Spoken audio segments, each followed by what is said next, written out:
தேவனால் பிறப்பதெல்லாம் உலகத்தை ஜெயிக்கும். உலகத்தை ஜெயிக்கும். நம்முடைய விசுவாசமே உலகத்தை ஜெயிக்கிற ஜெயம். இயேசுவானவர் தேவனுடைய குமாரன் என்று தேவனுடைய குமாரன் என்று விசுவாசிக்கிறவனே அன்றி உலகத்தை ஜெயிக்கிறவன் யார்? உலகத்தை ஜெயிக்கிறவன் யார்? அல்லேலூயா. அப்ப இயேசு கிறிஸ்து மேல உள்ள விசுவாசம் தான் நமக்கு ஒரு ஜெயத்தை கொண்டு வரும். அல்லேலூயா. அப்ப இயேசுவை நாம் அறிந்திருக்கிறதுனால மாத்திரமல்ல, இயேசு கிறிஸ்துவின் மேல என்ன வேணும்? விசுவாசம். இன்னைக்கு இயேசு கிறிஸ்துவை நிறைய பேர் அறிந்திருக்கிறாங்க. ஐயோ, கவனிக்கிறீங்களா இல்லையா? இயேசு கிறிஸ்துவ என்ன செய்திருக்கிறாங்க? இன்னைக்கு நிறைய பேர் உலக அளவில் நீங்க பெரிய பெரிய ஆட்கள் எல்லாம் பார்த்தீங்கன்னா நிறைய பேர் இயேசு கிறிஸ்துவை அறிந்திருக்கிறாங்க. அவர் தேவனுடைய குமாரன்னு தெரியும், அவரும் ஒரு தெய்வம்னு தெரியும். ஆனா அவரே தேவன், அவரே நமக்கு ரட்சகர், அவரே நமக்கு விடுதலை தருகிறவர், அவரே நமக்கு ஜெயம் தருகிறவர், அவர்தான் எல்லாம் என்று அவரிடத்துல விசுவாசம் வைக்கிறது இல்லை யாரும். விளங்குதா இல்லையாங்க? அவரிடத்துல என்ன செய்யல? முழு விசுவாசத்தோடு வரல. இன்றைக்கும் சபைக்குள்ள அநேக பேர் நம்ம என்ன பண்றோம்? தேவன் மேல விசுவாச குறைவுள்ளவர்களாகவே காணப்படுகிறோம்.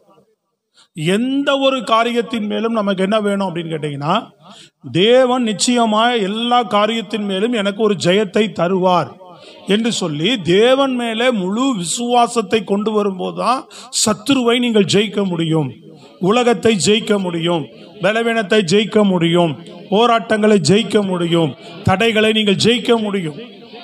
சொல்றது விளங்குதான் உங்களுக்கு? அப்ப விசுவாசத்தை நம்ம அதிகப்படுத்தணும். எந்த நேரத்திலையும் ஐயோ இது முடியுமா, இது ஜெயிக்க முடியுமா, இதை வெல்ல முடியுமா, இதை நம்மளால மீட்க, இந்த காரியத்திலிருந்து வெளியில வந்துட முடியுமா, தப்பி வைக்கப்படுவோமா, காப்பாற்றப்படுவோமா, இப்படி பல சந்தேகங்களே நமக்குள்ள இருக்கும்போது நம்ம என்ன செய்ய முடியாது. உதாரணத்துக்கு பாருங்க, மொர்தெகாய்க்கு எஸ்தருக்குள்ள இருந்த விசுவாசம் பாருங்க. மொர்தெகாய்க்குள்ளயும் எஸ்தருக்குள்ள இருந்த விசுவாசம் எப்படிப்பட்ட விசுவாசம்? அங்க விசுவாசிக்கிறதுக்கு வாய்ப்பே கிடையாது. சொல்றது விளங்குதா உங்களுக்கு? விசுவாசிப்பதற்கு வாய்ப்பே இல்லை அங்க. ஸ்தோத்திரம். ஏன் அப்படின்னா அவர்களுக்கு கையெழுத்து போட்டு, ராஜா கையெழுத்து போட்டு சட்டத்தை நிறைவேற்றிட்டார். எல்லாருக்கும் சட்டம் என்ன செய்யப்பட்டது? எல்லாருக்கும் அறிவிக்கப்பட்டாச்சு. இந்த குறிப்பிட்ட நாளிலே, இந்த குறிப்பிட்ட தேதியில கட் பண்ணு, குறிப்பிட்ட நாளிலே குறிப்பிட்ட தேதியில என்ன செய்யப்படும்? யூதர்களை எல்லாரும் நீங்க என்ன செய்ய வேண்டும்? சங்காரம் பண்ண வேண்டும், கொன்று குவிக்க வேண்டும், அழிக்க வேண்டும், ஒரு யூதர்களுக்கு கூட மிச்சம் வைக்க கூடாது அப்படின்னு சட்டம் ஆமானாகிய சத்ருவின் மூலமாக சட்டம் நிறைவேற்றப்பட்டு எல்லாருக்கும் அறிவிக்கப்பட்டாச்சு. மொர்தெகாய்க்குள்ள இருக்கிற ஒரு விசுவாசம் தான் பாருங்க. சொல்றது விளங்குதா உங்களுக்கு? மொர்தெகாய்க்குள்ள இருக்கிற அந்த விசுவாசம் தான் எஸ்தரை தட்டி எழுப்புறான். எஸ்தர் என்ன பண்றான்? போய் தட்டி எழுப்புறான். நீ போய் ராஜாவுக்கு முன்பாக நின்று பரிந்து பேசு. இது சட்டம் போட்டாச்சு, சட்டம் அறிவிக்கப்பட்டாச்சு. அது போக இவளுக்கு இன்னொரு பிரச்சனை, சட்டத்தை மீறி நான் ராஜாட்ட போய் நிக்க முடியாது. அப்ப இவ்வளவு காரியத்தின் மத்தியிலையும் மொர்தெகாய் உறுதியா நிக்கிறார். நீ முடிஞ்ச வரைக்கும் என்ன செய்ய, போய் பேசு அப்படின்றார். ஒரு முயற்சி எடுக்கிறாங்க பாருங்க. முடியாத விஷயம், ஒன்றுக்கும் உதவாத, அது எல்லா காரியங்களும் கைவிட்டு போன மாதிரி அந்த சூழ்நிலை. ஆனாலும் கூட இவன் சாதாரண ஒரு ஆள் தான். இப்போ அந்த முயற்சியை எஸ்தர் எடுத்திருந்தா கூட பரவாயில்ல. மொர்தெகாய்ட்ட ஏன் பயப்படுற, ஏன் ரெட்டுடுத்தி உட்காந்துருக்கிற, ஏன் அழுதுகிட்டு இருக்கிற, நான் ராஜாட்ட போய் பேசுறேன், நான் இப்ப உள்ள வந்திருக்கிறேனே, கொஞ்சம் முயற்சி பண்ணி பாக்குறேன்னு எஸ்தர் சொல்லியிருந்தா கூட ஒரு வாய்ப்பு, ஒரு அர்த்தம் இருக்கும். கொஞ்சம் எனக்குள்ள ஆளுக இருக்கிறாங்க, நான் முயற்சி எடுக்கிறேன். இவ சாதாரணமா வெளியில ஒரு அரண்மனையில வெளியில உட்கார்ந்து இருக்கிறவனுக்குள்ளதான் விசுவாசமே வருது பாருங்க. சொல்றது விளங்குதாங்க? அப்புறம் விசுவாசன்றது நமக்கு பாருங்க, அந்த அந்த அந்த விசுவாசம் தான் உங்க வாழ்க்கையில ஒரு பெரிய காரியத்தை கொண்டு வர முடியாதுன்னு நினைக்கிற காரியத்துல கூட தேவன் மேல ஒரு விசுவாசத்தை வைத்து நம்ம முயற்சி எடுக்கும் போது சத்துருவின் மேல ஜெயம் எடுத்துட முடியும், தோல்வி வராது. அதனாலதான் அங்க பாக்குறோம், ஆபிரகாம் என்ன செய்தார்? விசுவாச வீரர். சத்துருவின் மேலே தேவன் உனக்கு ஜெயம் கொடுத்தார் அப்படின்னு சொல்லி மெல்கிதேசேக்கு என்ன பண்றாரு? தேவனை மகிமைப்படுத்துறார். சொல்றது புரியுதுங்களா? இன்னைக்கு அதான் ஜெயம் எதன் மேல? சத்ருவின் மேல. சத்ரு தான் இன்னைக்கு பலவிதமான காரியங்களை உள்ள கொண்டு வருகிறான். சொல்றது புரியுதுங்களா?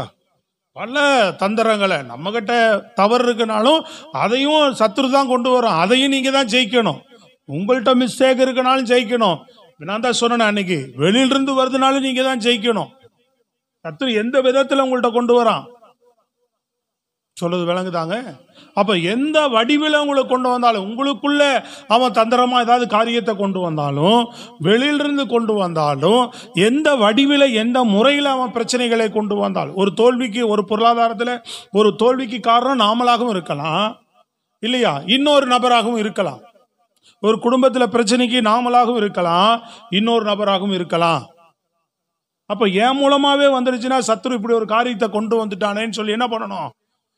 நாம் ஆண்டவர்கிட்ட ஒப்புரவாகி சத்துருக்கு இடம் கொடுக்காதபடி என்ன செய்யணும்? அவன் நமக்கு விரோதமாய் நம்மை தூண்டி விடாதபடி, நமக்கு எதிராய் நம்ம இடத்துல வராதபடி என்ன செய்ய வேண்டும்? நம்ம ஜெயம் எடுக்கணும். மற்றவர்கள் மூலமாக கொண்டு வந்தாலும் ஜெயம் எடுக்கணும். எந்த வடிவில் வந்தாலும் நம்ம என்ன செய்யணும்? விசுவாசத்துல நின்றாதான் ஜெயிக்க முடியும். நீங்க ஸ்தோத்திரம், அல்லேலூயா. இதுக்கு என்ன வேணும்? எதிர்த்து நிற்கிறதுக்கு விசுவாசத்தோடு கூட நீங்கள் நின்றாதான் நீங்க ஜெயிக்கிறவர்களாக இருக்க முடியும். புரியுதா உங்களுக்கு? எப்படி இருக்கணும்? விசுவாசத்தோடு. அந்த விசுவாசம் தான் அவர்களை என்ன பண்ணுச்சு? சொல்றது விளங்குதாங்க? போய் நின்று சட்டத்தை மாற்றியது, அப்புறம் சட்டத்தை மாற்றியது, காரியத்தை மாறுதலாய் முடிய பண்ணியது, சத்ருவாய் ஆமானை முற்றிலுமாக வீழ்த்திருச்சு.